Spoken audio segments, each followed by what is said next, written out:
In bringing everything in to get this set up, I also was running the line for the air compressor to try to get the nail gun in here, and it literally is about 3.5 feet short of where I need it to be. So that is pretty much how life always works out.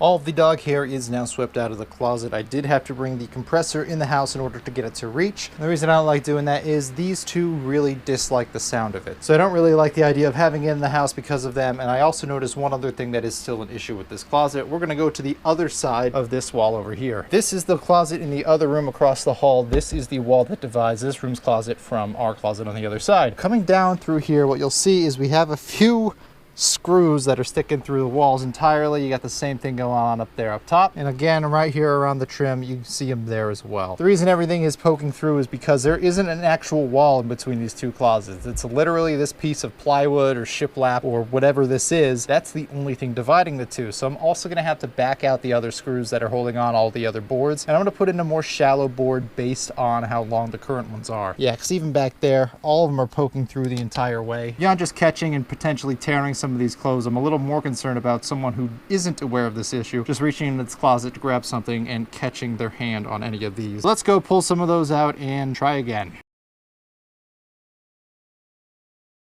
We're back in the other closet now. What I did is I measured how far these stuck out before putting in the new size. It stuck out from the wall about 3/4 of an inch on this side. So when I pulled the screw out, it was a 2-inch screw. Taking 3/4 of an inch off of that gives us a 1 1/4 screw. So that's what I tried. However, checking out this one up here, it is sticking out by just a small amount. So what I'm going to do is see if I can pull that out just a hair on the other side without it coming out from being flush with the sideboard. And if we can do that and we can get it to work, then we'll be all right. Coming around to this side, it's this screw here. Now it is a little farther into the board, so visually we could come out a little bit. However, when you back out that screw at all, you can see this whole board up top starts to come out.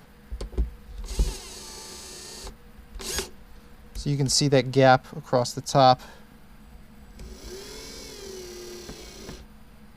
That's kind of where I want it gap wise, but then that's where I want it screw wise. So because it's a safety issue, I'm going to leave it a little farther out. I would rather risk the clothes falling down than somebody getting stabbed in the hand. That said, I'm going to give it one final look on the other side to make sure that depth is okay before switching out all the rest of these screws, and that'll let me know if I can still use these size or if I have to run to the store and get some 1-inchers instead. Back on the other side again, it is still sticking out a hair, so 1 1/4 are not going to work. We got to go down another size. So that's kind of a complete downer, but it's better than getting stabbed. So we'll make it work. I have now returned from my great adventure to the Home Depot. Got my 1-inch screws. Let's put a few in and see how they come out on the other side. Now back to the other side. Both of these I swapped out with the 1-inch screws. As you can see, they're not showing out, but they are a little bit visible if you're kind of looking in there. It's not going to really show on camera. If I were to guess, this wall is probably about 3/8 inch thick now that I actually see it and how it goes through. That's not incredibly comforting given how thin this is, but there's not a whole lot we can do about it now without pretty much redoing the entire structure around the closet as well. We're not going to worry about it. What I am going to do for now though is I'm going to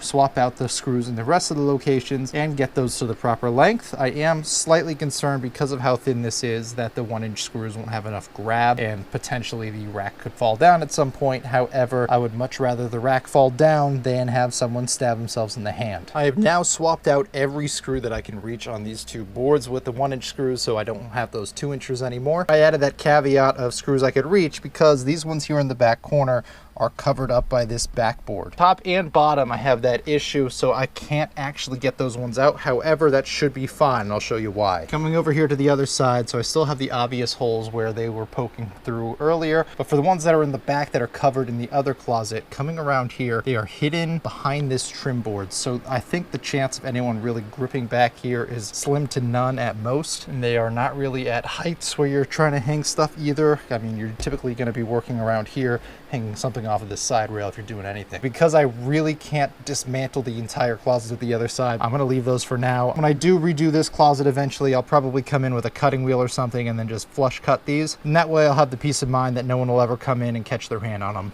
With the screw debacle finally resolved, we go back to dry fitting the frame onto the wall after getting the screws started on those 3 backer panels.